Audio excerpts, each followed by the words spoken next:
10 के दमदार ट्रेड्स की, कुछ धमाकेदार पिक्स की चर्चा। चारों के चारों पैनलिस्ट स्क्रीन्स पर हैं। हाय इंटरेस्टिंग। रचना, रुचित, सतपुते, सचिन, सबके सब रेडी। रचना जी आपके पास आ रहा हूं भाई। क्या है प्रेफर्ड आइडियाज इस समय? कहां कमाई के मौके नजर आ रहे हैं आप लोग को? जी, फिलहाल कमाई के मौके गुड मॉर्निंग। फिलहाल कमाई के मौके डाउन साइड पे नज़र आ रहा है मुझे एंड मार्केट भी उस हिसाब से टूट रहा है थोड़ा। तो बजाज फिनसर्व को शॉर्ट करेंगे हम और जेएसडब्ल्यू स्टील को शॉर्ट करेंगे हम।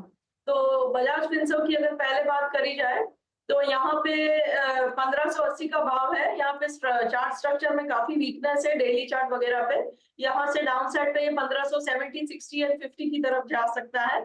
सिर्फ 10 रुपए के एसएल के साथ अगर इसको शॉर्ट करा जाए तो डाउन साइड पे 20 से 30 रुपए का टारगेट बन सकता है फ्यूचर्स पे। तो एक बजाज फिनसर्व को हम शॉर्ट करेंगे और दूसरा हम बजाज फिनसर्व में बाय द वे 1580 का पी भी ले सकते हो। Any which ways JSW steel की अगर बात करें तो आज की मार्केट ऐसी है जहां कल का हीरो आज का जीरो हो जाता है। कल मेटल्स अच्छा कर रहे थे, आज वीकनेस है। जेएसडब्ल्यू स्टील के फ्यूचर्स को अगर शॉर्ट करते हैं 871 72 के आसपास है यहाँ पे और अगर 878 का एसएल लगाया जाए तो डाउन साइड पे 863 का पहला टारगेट और 856 का दूसरा टारगेट बनाया जा सकता है।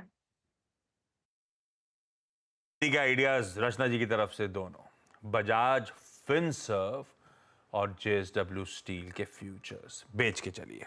रुचित, 5 पैसा में इस समय के टॉप ट्रेड्स क्या हैं आप लोग के? जी very good morning Ashish ji, very good morning to everyone. Well no exactly जैसे आप डिस्कस कर रहे थे कि 22,300 का हर्डल था, तो वहां से ये पुल बैक मूव अभी इंट्राडे में आ रहा है, लेकिन 21,800 इतना स्ट्रॉन्ग सपोर्ट बेस बन चुका है 100 डेज के exponential moving average daily chart पे जहां पर है। सो वहां से हमें लग रहा है कि ये जो पुल बैक मूव अभी आ रहा है ये जस्ट एक रिट्रेसमेंट रहेगा और इस पुल बैक मूव में बाय ऑन डिप्स की स्ट्रेटेजी रखनी चाहिए रादर देन शॉर्ट करने से अच्छा है। सो हम 22,800 से 21,800 ऑलरेडी 1000 पॉइंट करेक्ट हो चुके हैं। सो हमें नहीं लग रहा है कि यहाँ से सिग्निफिकेंट करेक्शन आएगा। सो ये पुल बैक मूव में बाय ट्रेड्स रहेंगे। पहला रहेगा एनटीपीसी, जहां पे रिसेंटली भी एक अच्छा कंसोलिडेशन 50 दिन के एक्सपोनेंशियल मूविंग एवरेज के आसपास हुआ है। सो यहाँ पे हमें लग रहा है कि डाउन साइड काफी लिमिटेड है, थोड़ा being a defensive I think volatile markets में यहाँ पे रिलेटिवली सेफ्टी भी थोड़ा ज्यादा लग रहा है। सो एनटीपीसी में करंट लेवल्स पे 358 के आसपास खरीदारी करे, 352 के नीचे स्टॉप लॉस रखे, 371 के अराउंड के टारगेट्स के लिए। और आईटी में सिलेक्टिव स्टॉक्स हमें लग रहा है कि बॉटमिंग प्रोसेस यहाँ से स्टार्ट कर सकते हैं। निफ्टी आईटी इंडेक्स पूरा मार्च 2023 से लेके जो हाई निफ्टी आईटी इंडेक्स ने बनाया था उसके 50% रिट्रेसमेंट ऑलमोस्ट हो चुके हैं, उसके आसपास ट्रेड कर रहा है। सो हमें लग रहा है कि यहाँ से मे भी आने वाले कुछ दिनों में आईटी अगेन एक पुलबैक मूव का कैंडिडेट है और क्योंकि ये सब सपोर्ट्स के आसपास ट्रेड करे तो रिस्क रिवॉर्ड रेशियो इनमें काफी फेवरेबल है। Emphasis with in the IT space यहाँ पे टेक्निकली अच्छा लग रहा है, ओवरसोल्ड जोन है, काफी पिट चुका है, positive divergence lower time frame पे चार्ट स्टॉक ने दिखाया है। तो एम्फेसिस में करंट लेवल्स पे मैं खरीदारी करने की सलाह दूंगा। 2220 के नीचे के स्टॉप लॉस रखे, 24 अराउंड के शॉर्ट टर्म के टारगेट्स के लिए। चलिए, तो आरआर पूरा हो गया, यानी रचना जी और रुचित जी। अब चलते हैं राजेश सतपुते जी के पास। राजेश सतपुते जी और सचिन जी के पास। राजेश जी, आपके ट्रेड्स क्या हैं?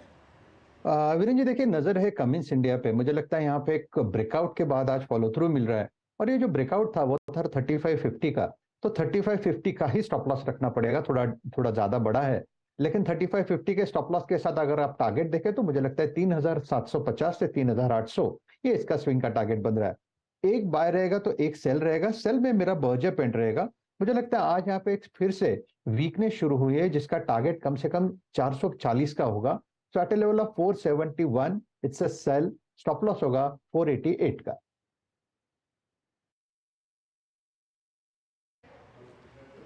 ओके, सचिन जी, आपके ट्रेड्स क्या रहेंगे? Virendra ji, exactly I think 22,300 से ही यू टर्न हुआ है, तो आई थिंक वो जो रिस्पेक्ट देना चाहिए 20 डेमा को वो काफी अच्छी तरह दिया है। एंड एक सुबह हमने ब्रेकडाउन पॉइंट की बात की थी 22,210 के नीचे, तो मुझे लग रहा है ये अगर लेवल टूटा है अभी तो फिलहाल इमीडिएट बेसिस पे ऊपर की गुंजाइश थोड़ी सी कम है। एंड ऑन द कॉन्ट्ररी मुझे लग रहा है कि कल का जो स्विंग लो था 22,080 के आसपास का, मुझे लग रहा है वो शायद रिविजिट हो सकता है। तो यहाँ पर थोड़ा सा कॉशियस रहने की सलाह होगी वापस, एंड यहाँ पर लॉन्ग शॉर्ट इक्वेशन रखना चाहिए। मोस्टली अगर हम डेटा देखें तो काफी सारे स्टॉक्स वापस शॉर्ट पोजीशंस पे आ रहे हैं। उसमें से पहला कैंडिडेट होगा पीवीआर आइनॉक्स का, जो एक लगातार बेरिश ट्रेंड में स्टॉक रहा था। 30 मिनट चार्ट पे वापस एक बेरिश पेनेंट फॉर्मेशन है जिसका ब्रेकडाउन हुआ है, जिसके टारगेट्स लगभग अराउंड 1250 के आसपास प्लेस्ड है। तो मुझे लग रहा है यहाँ पर फ्रेश शॉट्स डिप्लॉय करने में कोई हर्ज नहीं होगा। तो इस अग्रेसिव पोजीशन भी की जा सकती है। 1300 के आसपास एक काफी स्ट्रॉन्ग हर्डल है। सो 1305 के स्टॉप लॉस के साथ 1250 के टारगेट के लिए फ्रेश शॉट्स डिप्लॉय करने हैं पीवीआर आइनॉक्स के फ्यूचर्स में। एंड जो सेकंड कैंडिडेट होगा वो है इंडसइंड बैंक का। मुझे लग रहा है बैंकिंग पे थोड़ा सा वापस प्रेशर आ सकता है। एक ओपन आई इसने 1435 के आसपास बनाया है। एंड जिस तरीके से पिछले कुछ दिनों से जो सीक्वेंस बनी थी ऊपर आने की वो थोड़ी सी सबड्यूड थी। तो मुझे लग रहा है वापस एक बार 1385 1390 के आसपास का स्विंग बन सकता है। तो यहाँ पर भी मुझे लग रहा है थोड़े से शॉर्ट्स डिप्लॉय किए जा सकते हैं 1435 के स्टॉप लॉस के साथ। बाप रे, 8 पिक्स में 5 सेल हो गई भाई और 3 बाय।